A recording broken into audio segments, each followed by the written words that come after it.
आपण पाहत आहात भारतीय जनमत, आपला चॅनल। नमस्कार, मी मानसी धामणसकर। आपण पाहत आहात भारतीय जनमत न्यूज। नजर टाकूया त्याच्या ठळक घडामोडींवर। मुंबईत शनिवारपासून पाऊस सक्रिय झाला असून रविवारीही शहर तसेच दोन्ही उपनगरात सकाळपासूनच मुसळधार कोसळल्या।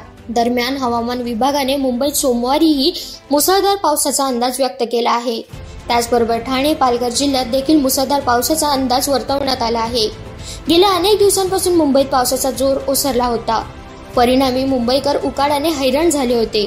शनिवारी मुंबईत झालेल्या पावसामुळे हवेत गारठा वाढला आणि उकाड्याने त्रस्त झालेल्या मुंबईकरांना मोठा दिलासा मिळाला। रविवारीही मुंबईत कोसळलेल्या पावसामुळे नागरिक सुखावले। हवामान विभागाच्या कुलाबा केंद्रात रविवारी सकाळी 8:30 ते सायंकाळी 5:30 वाजेपर्यंत 19.2 मिमी तर सांताक्रूज केंद्रात 8.4 मिमी पावसाची नोंद करण्यात आली आहे।